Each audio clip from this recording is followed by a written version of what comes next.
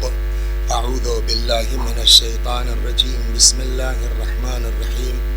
وإذ تأذن ربكم لئن شكرتم لأزيدنكم. صلوات بر محمد و آل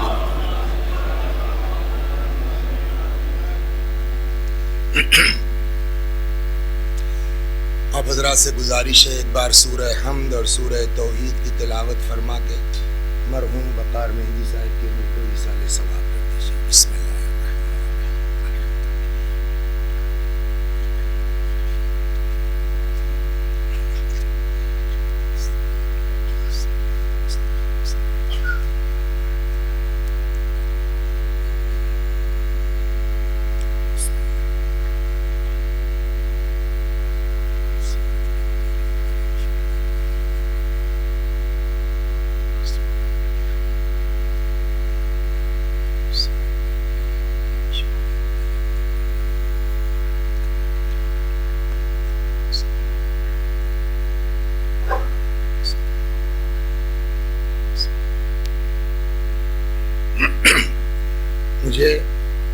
نہیں معلوم ہے کہ انتظامات کس کے ہاتھ میں کس کے اختیار میں ہیں، اور جانتا بھی نہیں. لیکن ایک آدمی کو میں جانتا ہوں کہ جن کے تعلقات بھی بہت اچھے تھے وقار صاحب مرحوم سے، مجھ سے بھی تھے اور ہیں، شکیل میاں سے. مجھ کو کسی سے شکوہ نہیں ہے، شکوہ ہے تو شکیل سے ہے کہ ان ساری چیزوں کا کوئی مصرف نہیں ہے، بات کا ہے. اصل مجلس کے لیے مائک کا اہتمام ٹھیک ہونا چاہیے، وہی خراب ہے. یہ شکوہ مجھ کو شکیل سے رہے گا. بہرحال صلوات بر محمد اس کو مت کرو تین کو، اس کو 3-5 کرنے سے کچھ نہیں ہوگا سوائے اس کے کہ وہ ٹی ٹا کرے گا اور ڈسٹرب ہوگا. جیسے بیٹھے رہو. تھوڑی دیر میں 5-7 منٹ لگے گا، میرا ویلوم ذرا سا بڑھ جائے گا تو آپ لوگوں تک آواز انشاءاللہ پہنچ جائے گی. نہیں، جب آپ کسی سے بات کر رہے تھے تو میں دیکھ رہا تھا کہ آپ کیا کہہ رہے ہیں، اسی کا شکوہ تھا نا کہ آواز نہیں آ رہی ہے. تو ایک 5 منٹ لگے گا، میرا ویلوم صحیح ہو جائے گا تو شاید یہ بھی کچھ لینے لگے. صلوات بر محمد و آل محمد. کچھ نہیں، آپ تشریف رکھیے. اب کچھ نہیں ہوگا، اب ٹھیک کرنے سے کوئی فائدہ نہیں ہے. صلوات بر محمد و آل محمد. تو یہ آیہ کریمہ جس کی تلاوت کی گئی ہے، ارشاد حضرت حق ہوتا ہے. دیکھیے، ہر زبان میں تاکید کے اپنے طریقے ہیں، اپنے قوانین ہیں. ایک طریقہ تو ایک آدمی لہجے سے کلام میں تاکید پیدا کر سکتا ہے، لیکن اس کے علاوہ کچھ اصول و ضوابط اور قوانین ہیں. ظاہر سی بات ہے کہ میں اس لائن میں تو مجھ کو کوئی ادیب تو ہمارے سامنے بیٹھے ہوئے ہیں. قرآن مجید میں عربی زبان میں بھی کلام میں تاکید پیدا کرنے کا اپنا ایک قانون ہے، اپنا ایک اصول ہے. من جملہ ان کے فعل کے شروع میں لام کا اضافہ کر دینے سے کلام میں تاکید پیدا ہوگی. 1 2 آخر میں نون کا اضافہ کر دینے سے کلام میں تاکید پیدا ہوگی. 2 اچھا، نون بھی 2 طرح کے ہوتے ہیں. ایک تشدید والا ہوتا ہے جس کو مدرسے کی زبان میں ثقیلہ کہتے ہیں، اور ایک ساکن ہوتا ہے جس کو ہمارے مدرسے کی زبان میں نون خفیفہ کہتے ہیں. عربی کمال کی بات، زبان کا کمال یہ ہے، کہتے ہیں ان زیادت المبانی تدل علی زیادت المعانی. حروف کی زیادتی معنی کی زیادتی پر علامت ہے. چنانچہ وہی قانون یہاں بھی لاگو ہوتا ہے کہ نون 2 طرح کا ہے. اگر نون تشدید والا ہے تو تاکید میں شدت ہوگی، اگر نون ساکن ہے تو تاکید تو ہوگی مگر اس کے مقابلے میں ہلکی ہوگی. تو 2 طریقے یہ ہو گئے، شروع میں لام کا اضافہ اور آخر میں نون کا اضافہ. ایک قانون اور ہے، باب کی تبدیلی سے کلام میں تاکید پیدا کی جا سکتی ہے. مثلا اسی آیت میں اذان کے معنی بولو پکارنا، اسی سے آیا اذن یؤذن مؤذن. مؤذن معنی پکارنے والا. قرآن میں بھی یہ لفظ استعمال ہوا ہے جناب یوسف والی داستان میں، ثم اذن مؤذن ایتها العیر انکم لسارقین. تو ایک یہ مؤذن معنی پکارنا. اس اذنا کے جس کے معنی پکارنے کے ہیں، اگر باب بدل دیا جائے، کچھ نہیں صرف باب کی تبدیلی ہو جائے، اذنا کے بجائے تعزنا ہو جائے، تو اب تعزنا کے معنی خالی پکارنے کے نہیں ہیں. اذنا اس نے پکارا، لیکن تعزنا اس نے پکارا تاکید کے ساتھ. اب اتنی صورتیں ہو گئی کلام میں تاکید پیدا کرنے کی. اگر قرآن مجید میں تاکید کی یہ ساری صورتیں یکجا ہو جائیں تو تلاوت کرنے والے کو یہ احساس ہوگا کہ نہیں ہوگا کہ بہت زیادہ جو ہے مسئلہ اہم ہے کہ قرآن مجید نے ساری تاکید کی صورتیں یکجا کر لی ہیں. وہ کیا ہے؟ اب یہاں سے شروع کرتا ہوں. ارشاد ہوتا وَإِذْ تَعَزَّنَ. یاد کرو اس موقع کو کہ جب بڑی تاکید کے ساتھ تمہارے رب نے پکارا. کیا؟ لَإِن شَكَرْتُمْ. اگر تم ہماری نعمتوں کا شکریہ ادا کرو گے لَأَزِيدَنَّكُمْ، لام بھی تاکید کا، نون بھی تاکید کا، سوائے اس کے کیا ترجمہ ہو سکتا ہے؟ یقیناً، حتماً حتماً، ضرور بالضرور، اگر تم ہماری نعمتوں کا شکریہ ادا کرو گے تو ہم نعمتوں میں اضافہ کرتے جائیں گے۔ صلوات پر محمد و آل۔ تو اب آیت کیا کہتی ہے؟ اگر تم ہماری نعمتوں کا شکریہ ادا کرو گے ہم نعمتوں میں اضافہ کرتے جائیں گے۔ کون آدمی ایسا ہے کہ جو اضافہ نہیں چاہتا؟ ہے کوئی ایسا آدمی کہ نہیں صاحب میں جس حال میں ہوں، چھپر میں ہوں، ٹھیک ہے، مجھ کو جو ہے وہ چھت والا مکان نہیں چاہیے، میں صاحب جو ہے وہ 800 سے چلتا ہوں، ٹھیک ہے، مجھ سے اونچی کار؟ ہر آدمی چاہتا ہے نا اضافہ ہو۔ اضافہ چاہیے تو چاہیے کرنا کیا کہ بھئی اب بند کر دیو پنکھا، ایک تو ویسے ہی ڈسٹرب ہے، ہم اتنی گرمی برداشت کر لیں گے، اس کو بند کر دیو۔ بچے کی محبت تھی کہ چلوایا اس نے۔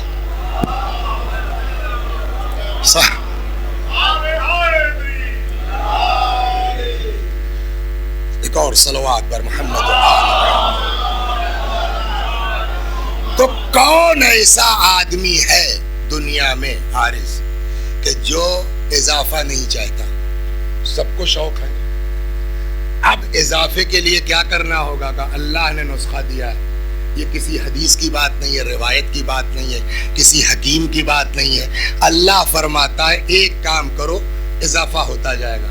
کیا کرنا ہے کہ ہماری نعمتوں کا شکریہ ادا کرتے جاؤ، ہم نعمتوں میں اضافہ کرتے جائیں گے۔ یہاں تک ہو گئی بات۔ دیکھیے مجھ کو، میں نے شکیل سے بھی کہا، مجھ کو جو پڑھنا تھا فیکٹ یہ ہے، اور میں نے اس پر کافی محنت کی، لیکن اس کے بعد سمجھ میں آیا کہ میں پڑھوں گا کچھ، لوگ سمجھیں گے کچھ۔ اس لیے کہ ایک صحابی کی مجلس ہے تو میں نے وہ آیت منتخب کی تھی، اذا جاءکم فاسق بنبأ فتبینوا، یہ بالکل اخبار پر چپکتی ہوئی آیت ہے۔ لیکن پھر ہم نے جب اس پہ تیاری شروع کی کہ حضرت علی کے زمانے میں اخبارات کا کیا سسٹم تھا، بنی امیہ کے دور میں اخبارات کا کیا سسٹم تھا، بنی عباس، پھر ان اخبارات نے کیسی کیسی کروٹیں لی ہیں مختلف ادوار میں، تو میں نے کہا یار میں پڑھوں گا، ابھی تازہ 2-1 کیسز ہوئے ہیں، وہ سمجھیں گے میرے اوپر ہو رہی ہے بات، تو بہتر یہ ہے کہ جب نیت میری کسی کے اوپر پڑھنا نہیں ہے تو ایسے موضوع کو چھیڑا ہی کیوں جائے۔ لہٰذا اب میں اس موضوع پر آیا ہوں، اب دیکھیے کہاں تک جاتے ہیں۔ صلوات پر محمد و آل۔ تو اب قرآن کا فرمانا یہ ہے، اللہ کا حکم یہ ہے کہ نعمت میں اضافہ چاہتے ہو کیا کرنا ہوگا؟ شکریہ ادا کرنا۔ پہلا سوال، کیا اللہ کی نعمتوں کا شکر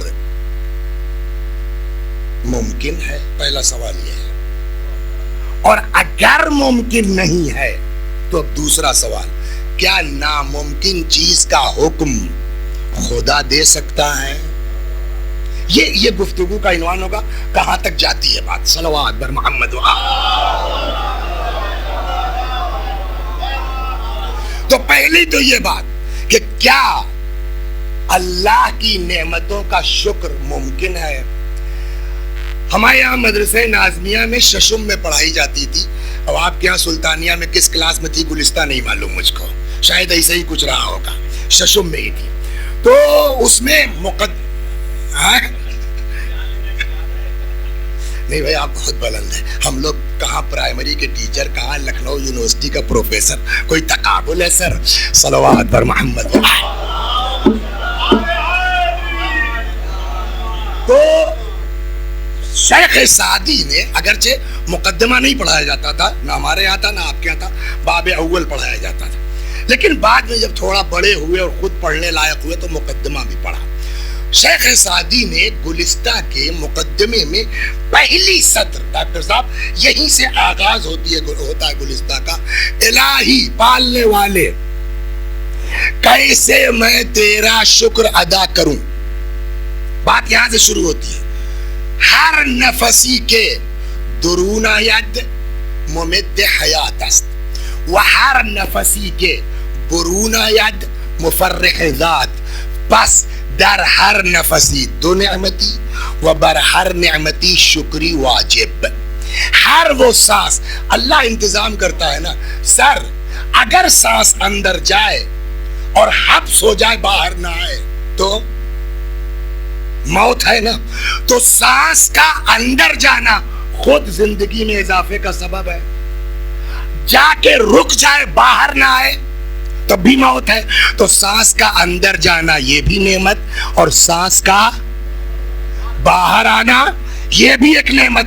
اس کے بعد شیخ سعدی کہتے ہیں پس در ہر نفسی دو نعمتی. پس ہر سانس میں دو نعمت ہے. اندر گئی تو سبب حیات, باہر نکلی تو سبب حیات. پس در ہر نفسی دو نعمتی, ہر سانس میں دو نعمت. و بر ہر نعمتی شکری واجب, اور ہر نعمت پر ایک شکریہ.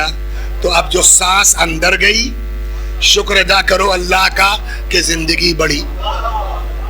سانس باہر آئی پھر شکریہ ادا کیجئے. تو اس کا مطلب اگر یہی مقصد ہے تو اب ایک منٹ کے لیے یہ مجبوری ہے. آپ لکھے صاحب تم مجلس پڑھ رہے تھے یا بالی ووڈ کی ریکارڈنگ کروا رہے تھے؟ صلوات پر محمد وآلہ. یہ مجبوری ہے. تو اب اس عنوان سے آئیے, کیا سانس اندر گئی ایک نعمت, باہر آئی ایک نعمت, ہر نعمت پر ایک شکریہ. تو اب کیا کرنا ہوگا؟ شکرن للہ, شکرن للہ, شکرن للہ, شکرن. اس کا مطلب بس یہی کرتے رہیے آپ دن بھر, پھر کوئی اور کام زندگی میں نہیں ہونا ہے. کیا یہی مفہوم ہے؟ تو بعض کہتے ہیں نہیں مسئلہ یہ نہیں ہے. آپ سے کس نے کہا کہ آپ زبان سے شکریہ ادا کیجیے؟ ذہن میں رکھیے آپ شکرن للہ, شکرن للہ. بلکہ بعض بزرگ تو کہتے ہیں کہ دائم الذکر رہو. بس آپ دائم الذکر رہے تو ہوٹ ہلتا رہے گا. ہوٹ ہلے گا تو میری نیت کو تو پتہ نہیں ہے, یہ سمجھیں گے بہت بکرات ہے یار. جب دیکھو یہ پتہ نہیں کیا بڑبڑایا کرتے ہیں دکھلانے کے لیے, کاہے کے لیے. ہمارے ایک استاد تھے, کہنے لگے ایک ذکر ایسا ہے کہ جس میں کسی کو پتہ نہیں چلے گا کہ تم کچھ پڑھ بھی رہے ہو, اس لیے کہ ہونٹ ہلے گا ہی نہیں اس میں, اور وہ مستقل پڑھ سکتے. وہ کیا ہے؟ لا الہ الا اللہ, جس میں ہونٹ کا کوئی تعلق صلوات پر محمد وآلہ نہیں ہے. عارض بند کرو, بند کرو, بند کر کے لا الہ الا اللہ. تو کہتے صاحب چلیے ذہن کے طور پر مان لیتے ہیں. ہم سعدی کی یہ بات مان لیتے اگر ہمارے سامنے امام زین العابدین علیہ الصلوۃ والسلام کی دعا کا فقرہ نہ ہوتا. اس نے تو اور معاملہ وہ کر دیا کہ ممکن ہی نہیں ہے. کیا امام فرماتے ہیں الہی, وہ تو سعدی والی بات ہوئی نا, ہر سانس میں دو نعمت اور ہر نعمت پر ایک شکریہ. امام فرماتے ہیں کسی دعا کا فقرہ ہے, الہی کیف اشکرک, پالنے والے کیسے ہم تیرا شکر ادا کریں. اس لیے کہ جیسے ہی شکر ادا کرتے ہیں احساس ہوتا ہے کہ یہ جو شکر ادا کیا ہے یہ بھی تیری توفیق ہے. اگر تو نے توفیق نہ دی ہوتی تو ہم اس شکر کے لائق بھی نہیں تھے. آپ کیا سمجھتے ہیں فیض آباد سے آپ گاڑی میں بیٹھ گئے تو آ کے یہاں مجلس پڑھ سکتے ہیں؟ اگر وہ نہ چاہے کچھ نہیں کرنا تھا بھائی, صرف ایک گائے ہی کو تو آ کے لڑنا تھا اور کچھ نہیں ہونا تھا. کیا ہوا صاحب وسیع صاحب, کل صاحب وہ ہیرا میں بیچارے لیٹے ہوئے, پیر ٹوٹ گیا, کیا ہوا؟ گائے لڑ گئی تھی. تو یہاں تک صحیح سلامت آئے, آپ ممبر پہ بیٹھ گئے, یہ اس کی عطا ہے. لہذا کبھی یہ گھمنڈ نہ مت کرنا کہ تم بھی کچھ ہو. تو امام وہی فرما رہے الہی کیف اشکرک, پالنے والے کیسے میں تیرا شکر ادا کروں. اس لیے کہ جیسے ہی شکر ادا کرتا ہوں احساس ہوتا ہے اگر تو نے توفیق نہ دی ہوتی تو ہم شکر کے قابل نہیں تھے. تو اب سانس اندر گئی, ہم نے کہا شکرن للہ, جیسے ہی ابھی باہر نہیں آئی ہے, ابھی تو اندر والی کی بات ہے. سانس اندر گئی, ہم نے کہا شکرن للہ, جیسے ہی کہا شکرن للہ, امام نے سمجھایا اللہ نے توفیق نہ دی ہوتی تو اللہ تیرا شکر کہ تو نے شکر کی توفیق دی. اب اس شکر کی توفیق کا شکریہ، پھر اس کی توفیق کا شکریہ، پھر اس کی توفیق کا شکریہ، پھر اس کا مطلب یہ ہوا زندگی ختم ہو جائے، ایک سانس جو اندر گئی ہے اس کا تو ہم شکر ادا کر نہیں سکتے، ساری نعمتوں کا شکریہ کیسے ادا؟ صلوات بر محمد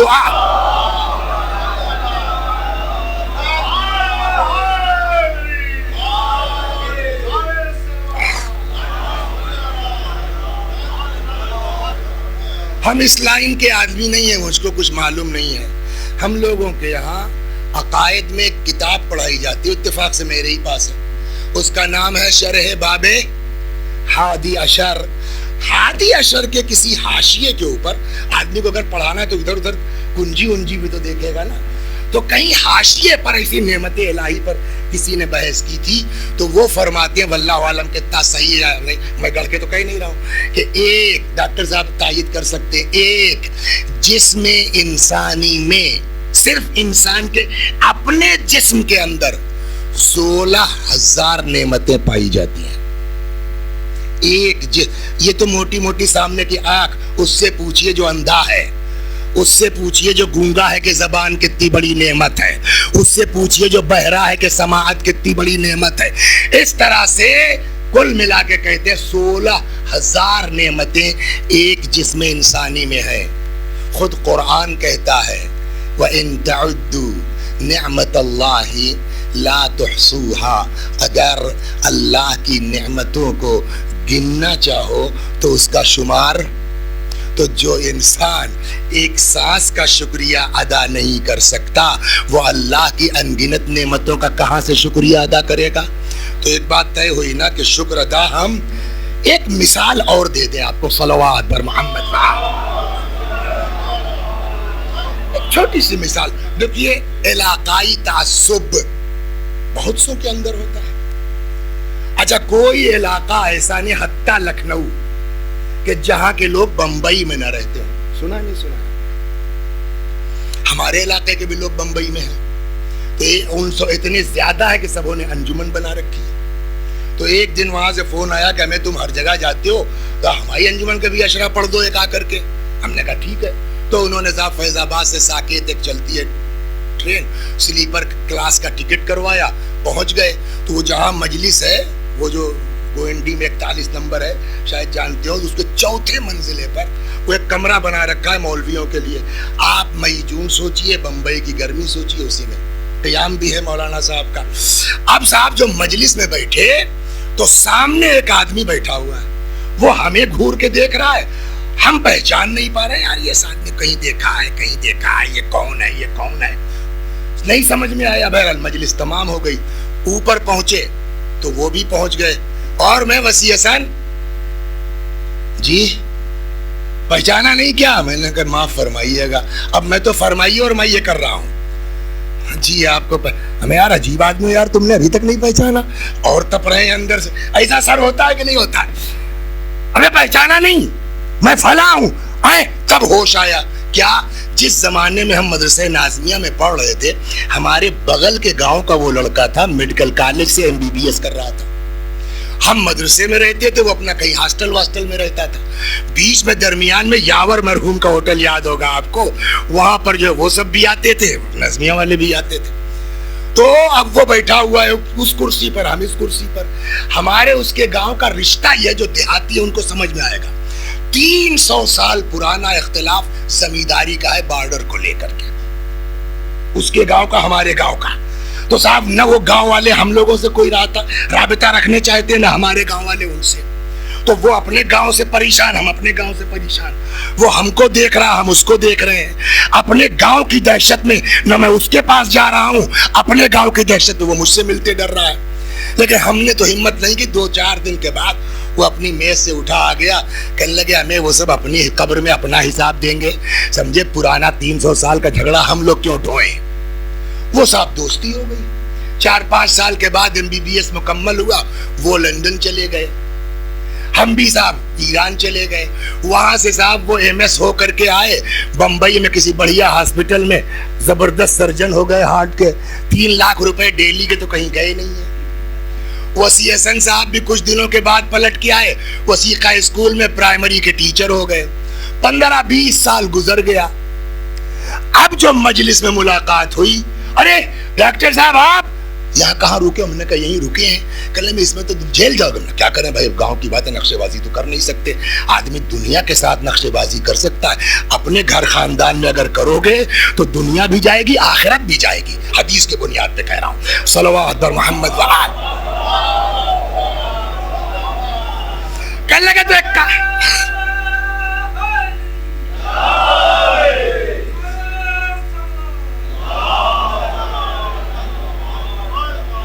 تو کہنے لگے کہ تو ایک کام کرو, میری فیملی گاؤں گئی ہے, محرم کرنے بھی پلٹی نہیں ہے, تو میں اکیلے ہی ہوں, آؤ میں روزانہ لے آؤں گا مجلس میں.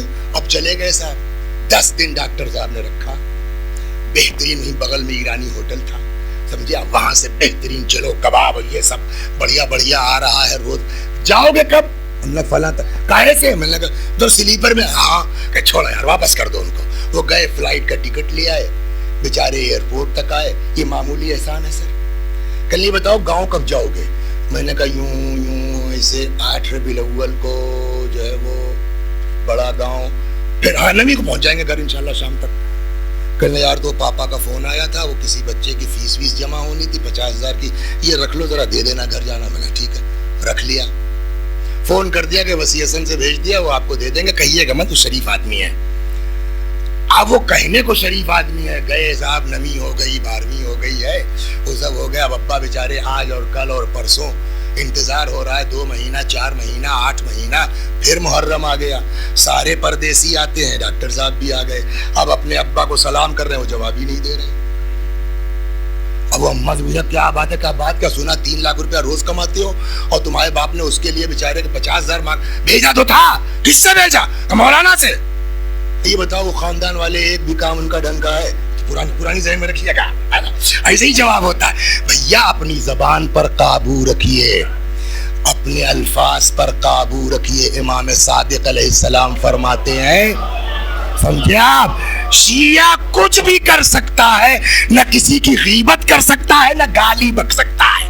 صلوات بر محمد و آل. یہ امام کا فقرہ ہے.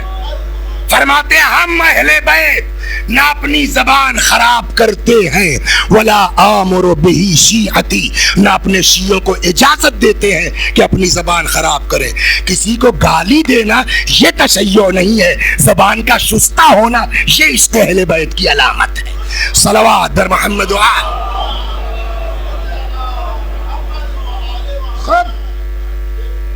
ارے خیر چھوڑیے, وہ مولانا بیچارے شریف آدمی ہے, دے دیں گے, جائے بات ختم ہو گئی. اب اس کو جب 12 محرم ہو گئی جانا ہے, تو نے کہا یار یہ تو مولانا نے پیسے مار دیے میرے. وہ آ گئے فیض آباد. ہم نے دور سے دیکھا, ہم سمجھ گئے یہ ملنے نہیں آئے خان صاحب, یہ پیسے والا چکر ہے. جب کسی کے اوپر قرضہ اگر آپ کا ہو تو آپ ماننے جائیے, جانتے کیا کرتا سمجھدار آدمی, اتنی خاطر کر دے گا آپ کی کہ آپ کی ہمت ہی نہیں پڑے گی مانگنے کی اس کی. وہ مجھ کو آتا تھا, میں نے جلدی صاحب یہ لے آؤ, وہ لے آؤ, وہ لے آؤ, 1000-2000 روپے ناشتے واشتے میں خرچ کر دیے. اچھا بھائی اجازت ہے مولانا, اچھا خدا حافظ. سوچا شاید اب دے دیں, گاڑی تک پہنچ گئے شاید اب دے دیں, بیٹھ گئے شاید اب دے دیں, چابی گھما دی شاید اب دے دیں, گاڑی ہلنے لگی. اوہو یار بزرگوں کی بات صحیح, پورا خاندانی ویسے ہی ہے کم بخت. بریک مارا کرنے وہ ایسا ہے وسیع صاحب, وہ ارے استغفر اللہ, آئیے میرے ذہن سے آئیے. کتنا تھا؟ میں نے الماری کھولی, کسا بالکل وہی نوٹ ہے جو آپ نے دی تھی, 45,000 روپے دے دیے. اچھا 45, ٹھیک ہے کوئی بات نہیں ہے, 5,000 ہمارے جو ہے دادا کی طرف سے کہیں کسی میں نے کہا یہ دادا وادا کی طرف سے نہیں, معاملہ تمہارا ہمارا حساب پاک. کیا مطلب؟ ہم نے 50 دیا تھا. کہاں 50 دیا تھا, میں کب انکار کر رہا ہوں. کہا تو یہ تو 45 ہے. میں نے کہا وہ بھی کہہ رہا ہوں صحیح 45 ہے. کہا تو 5. میں نے کہا 5 ختم. کیوں؟ میں نے کہا یہ جو آپ کو 3 گھنٹے سے میں چائے ناشتہ کروا رہا ہوں وہ کہاں سے لاؤں گا؟ کہنے لگے نہ کرواتے آپ, کس نے کہا؟ میں نے کہا میں ہم ماما لگا کر کے قرآن کے خلاف کروں؟ کہا قرآن نے کہا بھیا کسی کے 5,000 ناشتے کے نام پہ مار دیجیے آپ. میں نے کہا قرآن کہتا ہے لئن شکرتم لأزیدنکم, اگر تم شکریہ ادا کرو گے ہم نعمتوں میں اضافہ کرتے جائیں گے. آپ نے اتنی خدمت کی ہماری بمبئی میں, بھلا میں چائے بھی نہیں پلا سکتا تھا. کہ بھیا مولانا نہیں ہوں, پڑھا لکھا ہوں. وہ اللہ نے اپنے شکریہ کی بات کی ہے, حکومت بنائی ہے. میں نے کہا جی حدیث بھی تو کہتی ہے من لم یشکر الناس لم یشکر اللہ. جو انسان کا شکر گزار نہیں ہو سکتا وہ اللہ کا بھی شکر گزار نہیں ہو سکتا. اب تو ڈاکٹر صاحب پھنس گئے. کہنے لگے یار یہ تو اچھا ہوا, قرآن پڑھ کر کے 5,000 مارے دے رہے ہیں. حدیث کچھ سمجھ میں آیا. جب پڑھا لکھا آدمی بے ایمانی پر آتا ہے نا تو آیتیں پڑھ کے بے ایمانی کرتا, حدیثیں سنا کے بے ایمانی کرتا. صلوات بر محمد و آل محمد.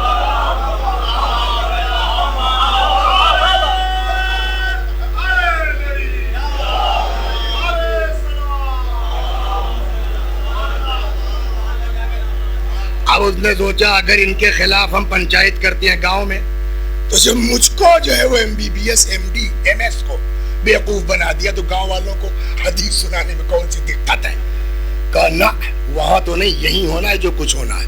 تو وہ اتفاق سے بہت پتہ نہیں کتنوں کو یاد ہے, وہ شمسی تم کو پیش نواز صاحب بڑے سخت آدمی تھے ہمارے شہر کے امام جمعہ جو تھے. ان کو وہ کسی کا لحاظ نہیں, بات جو فیکٹ ہے فیکٹ. ان کو بلا لیا. ہمارے پرنسپل صاحب مرحوم تقی الحیدری صاحب قبلہ اللہ مقامہ کو حجت صاحب, سارے اساتذہ. اور ایک بات کہہ دوں, دنیا ہندوستان بھر کے کسی مدرسے میں آپس میں اساتذہ میں اتنا محبت و پیار نہیں ہوئے جتنا ہمارے یہاں ہے. سب ایک دوسرے, آپ تو گئے ماشاءاللہ اندازہ ہے, لیکن آپ بتائیے کوئی میرا ساتھ دے گا وہاں؟ اور تو کوئی نہیں بولا. تقی الحیدری صاحب مرحوم نے کہا بھائی بولیے کیا بات ہے؟ کہنے صاحب میں نے ان کو 50,000 روپے دیے تھے اور انہوں نے 45 واپس کیے. میں نے کہا کوئی بات نہیں, 5 رائے خدا. کہنے لگے نہ ختم ہو گئے. تو اب میں نے کہا بھائی صاف کر لی جائے بھائی. مرحوم نے کہا کیوں بھائی وسیع صاحب صحیح کہہ رہے ہیں؟ میں نے کہا جی ہاں صحیح کہہ رہے ہیں. انہوں نے 50 دیے تھے. میں نے کہا جی ہاں. آپ نے ان کو 45 واپس کیے. میں نے کہا جی ہاں. کیا یہ صحیح ہے کہ آپ ان کا 5 اب نہیں دیں گے؟ میں نے کہا جی ہاں. کیوں؟ میں نے پھر ان کو وہی سنا دیا. انہوں نے اتنی خاطرداری کی میری بمبئی میں کہ میں نے شکریہ ادا کیا انہی کے پیسے سے. تو سب ایک ساتھ رہتے ہیں, محبت ہے, سب کچھ ہے, لیکن کوئی میری دلیل کو قبول کرے گا, کوئی میرا ساتھ دے گا؟ ہر وہ شخص جس کو آخرت کا خوف ہے میرا ساتھ دے گا کوئی نہیں نا. تقی الحیدری صاحب نے کہا وہ تو ٹھیک ہے میاں, بہت اچھی بات ہے, آپ کو شکریہ ادا کرنا چاہیے, لیکن اپنی جائیداد سے شکریہ ادا کیجئے, اپنی جیب سے شکریہ ادا کیجئے, اس کے پیسے سے اسی کا شکریہ. تو اس کا کیا مطلب ہوا؟ کہ شکریہ اچھی چیز ہے لیکن شکریہ اپنی جیب سے ہونا چاہیے, اپنی پراپرٹی سے ہونا چاہیے. اب اسی کو آپ لے پالنے والے, تیرا شکر ادا کرنے کو ہم تیار ہیں, ہم شکر سے نہیں فرار کر رہے ہیں, لیکن پہلے تو یہ تو بتا کہ دنیا میں ہمارا ہے کیا جو ہم تیرا شکریہ ادا کریں. صلوات بر محمد و آل لایا میں آپ. ہمارا ہے کیا جو ہم تیرا آنکھیں تیری دی ہوئی, زبان تیری دی ہوئی, ہاتھ پیر اولاد سب تو تیرا ہے. اسی لیے ایک روایت ہے رسول اللہ کی, سمجھ گئے؟ تو ہر قدم پر یاد آئے گی. آپ بتائیے اس آیہ کریمہ سے ڈاکٹر صاحب جتنا آدمی اس میں ڈیپ میں جاتا جائے گا بجائے ہدایت کے اور ناشتا جائے گا, نہیں ناشتا جائے گا. اسی لیے پیغمبر نے کہا تھا بغیر اہل بیت کے قرآن سمجھنے کی کوشش مت کریں. اور جو لوگ خود سے سمجھنا چاہتے ہیں وہی کہتے ہیں کہ 26 نکال دو. صلوات بر محمد و آل محمد. خود سے سمجھنا چاہتے ہیں.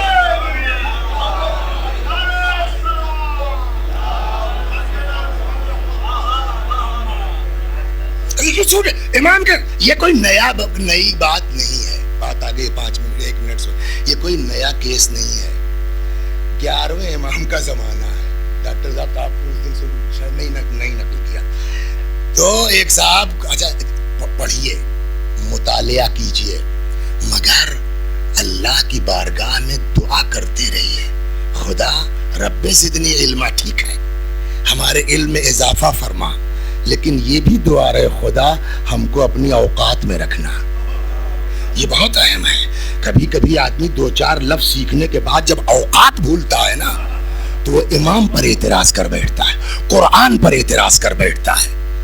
تو ایسے ہی ایک صاحب تھے, کچھ پڑھ لکھ لیا تو وہ سمجھنے لگے کہ بہت قابل آدمی ہے, پوری کتاب لکھ ڈالی. تضاد قرآن ہے نا, کہ قرآن یہاں کچھ کہہ رہا ہے, یہاں کچھ کہہ رہا ہے, یہاں کچھ کہہ رہا ہے. قرآن کی بات ایک ہے ہی نہیں, قرآن میں خود ہی جو ہے وہ آپس میں تضاد ہے. پوری کتاب لکھ ڈالی بھائی صاحب نے. یہ زمانہ ہے 11ویں امام کا. امام تشریف فرما, کچھ اصحاب ہیں, کہنے بھائی کچھ اللہ رسول کا کام کرو گے تم لوگ. ایک نے کہا جی مولا فرمائیے. کہ وہ فلاں آدمی ہے جس نے قرآن کے خلاف کتاب لکھی ہے تضاد قرآن کے نام سے. آپ سب کچھ ہم بتائیں گے, آپ کو کچھ نہیں کرنا, خالی جا کے رول پلے کر دینا ہے. کیا کرنا کہ اس کے شاگرد ہو جاؤ, تھوڑا اعتماد کر لو, پھر اس کی کتاب لے کے پڑھ ڈالو. پڑھنا بھی کیا ہے بھائی, اس کو یہ اندازہ ہو کہ پڑھ لیا, یہ اعتراض تم کو کرنا ہے. ٹھیک, یہ چلے گئے اور اتفاق سے صاحب وہاں قبول کر لیے گئے. خوب خدمت کی. استاد کو سنا, استاد کو آپ قرآن کے اوپر کتاب لکھ رہے ہیں. کہاں دیکھ سکتے, ارے تم تو میرے بہت قریبی شاگرد ہو. لو دوسرے دن آئے کہ کتاب تو بڑی زبردست ہے, آپ خوب آپ نے اشکالات نکالے, لیکن ایک سوال کریں استاد کا, کیا کہ یہ جو آپ نے اعتراض کیا ہے یہ اپنی سمجھ کے اوپر اعتراض کیا ہے یا اللہ کے مفہوم پر اعتراض کیا ہے؟ جو آپ سمجھے ہیں کیا گارنٹی ہے کہ اللہ وہی کہہ رہا ہے جو آپ سمجھے ہیں؟ تو یہ اعتراض اپنی سمجھ پر ہے یا مفہوم الہی پر ہے؟ کیا پتا کہ جو آپ سمجھ رہے ہیں خدا وہی کہہ رہا ہے کہ نہیں کہہ رہا ہے؟ پڑھا لکھا آدمی سمجھ گیا, کہنے لگا بیٹا یہ اعتراض تمہارے بس کی بات تو نہیں ہے. وہ آج بھی وہی جملہ ہے امام والا. جو آدمی اردو ڈھنگ سے نہیں پڑھ پائے وہ قرآن کیا تیار کرے گا یار. صلوات پر محمد واہ.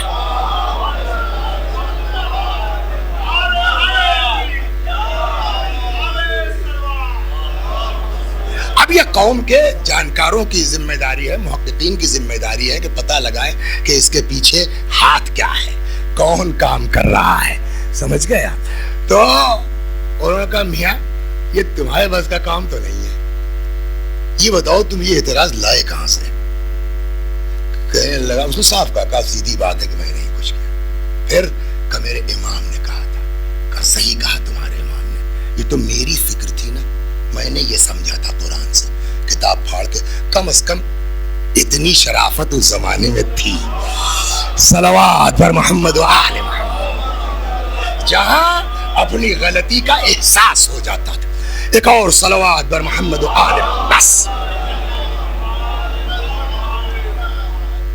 تو اب بتائیے ہمارا اپنا کچھ ہے, شکریہ کیسے ادا کریں؟ پالنے والا زبان ہماری, نہ ہاتھ ہمارا, نہ مال, نہ دولت, نہ عقل, سب کچھ تو تیرا عطا کیا ہوا ہے, میرا کیا ہے؟ تو اب بتائیے اس پوری چیز کو اکٹھا کرنے کے بعد اب اگر کوئی سوال کرے ہم سے, آپ سے, کیا بشر کے لیے ممکن ہے کہ وہ اللہ کا شکر ادا کر سکے؟ بولیے ناممکن نا. جب ناممکن ہے تو کیا کسی ناممکن چیز کا حکم اللہ دے سکتا ہے؟ سوال یہاں ہے. بھئی یہی کچھ کام وام ہونا ہے, معلوم ہوا صاحب جو 2 مزدور غائب ہو گئے, اب کیا کریں؟ تو وہ ایک 5 سال کا بچہ تھا, کوئی 4 سال کا بچہ تھا. کہنے بیٹا جب بوری وہاں سے اٹھا لاؤ. تو ان بچوں پر بعد میں بات ہوگی, ہماری عقل پر ماتم پہلے ہوگا کہ بچوں کی اوقات تو دیکھو. تو عقل کہتی ہے کہ جو چیز بس میں نہیں اس کا حکم نہیں دے سکتے آپ. تو جو خالق عقل ہے, جو عین عقل ہے, جو کل عقل ہے, وہ ہم کو ایسا حکم دے سکتا ہے جو ہمارے بس میں نہیں ہے. پالنے والے ہم کسی قیمت پر تیرا شکر ادا نہیں کر سکتے. پھر تو نے کیوں کہا اگر نعمتوں میں اضافہ چاہتے ہو تو شکریہ ادا کرو. پھر وہی بات آئے گی, پیغمبر نے فرمایا انی تارکن فیکم الثقلین. خود سے قرآن سمجھنا چاہو گے ایسے ہی بھٹکو گے, اہل بیت اگر نہ ہو. اب کون سمجھائے گا کہ اس یہاں شکر کی میننگ کیا ہے؟